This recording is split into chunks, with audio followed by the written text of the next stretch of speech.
Hi, my name is Jonathan Meeks, and I'm an office clerk at Marsh in Zionsville, Indiana.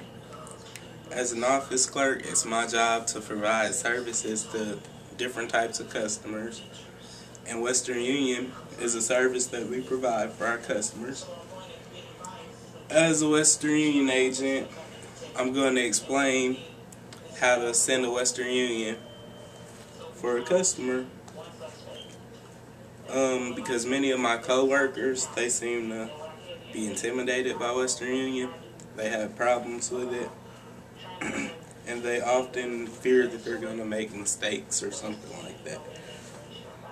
Well, the first thing you need to do in order to complete the Western Union is have the customer choose the right form and fill it out correctly. There are several different types of forms for Western Union. You have your click collect, you have your receive money, to send money, and in this case we're going to be using the form to send money because we're sending money.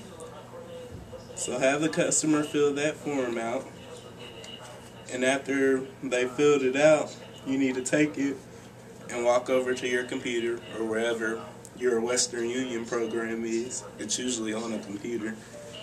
You need to log in, double click on Western Union, then it's going to prompt you for your username and password. Just put in your 3-digit operator number for your username and then your password. Then you'll have to push F10 to actually sign on. And once you're signed on, you'll be on your main screen, and it'll give you your options to send money or receive money or quick collect. You'll push F5 to send money. And then you'll have to look at your form, see where the customer wants to send the money to, and find that area, select it, and then you'll take the form and fill out all the information from the form, put that in the computer, and you have to make sure that it's all spelled correct and everything matches.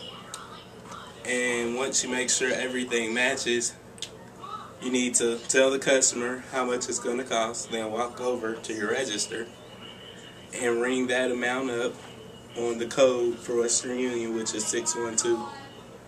After you do that, you need to collect the money from the customer, which can either be cash or debit only, no credit card, and they can't split the fee.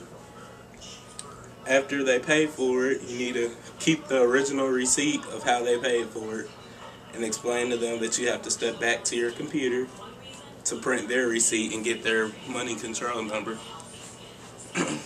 So once you go back to your computer, I like to double check and make sure I spelled everything right once again.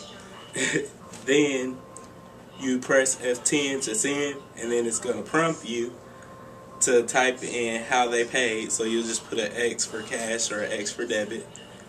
After you do that, it's going to ask you how much you collected from the customer.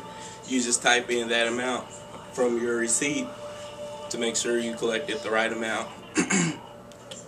Then you'll press enter, and then it's going to instruct you to load a piece of paper into the printer. Therefore, it'll print off your receipt with all the information you typed into the computer. And once that prints off, you need to sign both the top copy and the bottom copy, and then have your customer read over it. Once your customer reads over it, you need to have them sign both the top and bottom copy as well, and make sure that everything's correct. And if everything is correct, then you can thank your customer, close out of Western Union, staple all your paperwork, make sure you keep all the original copies, and give them like the carbonated copy and the bottom copy, and they don't get the receipt that shows how they paid. You keep that and staple that together. And once you do that, you need to file it in the proper location and make sure it's kept safe for a year.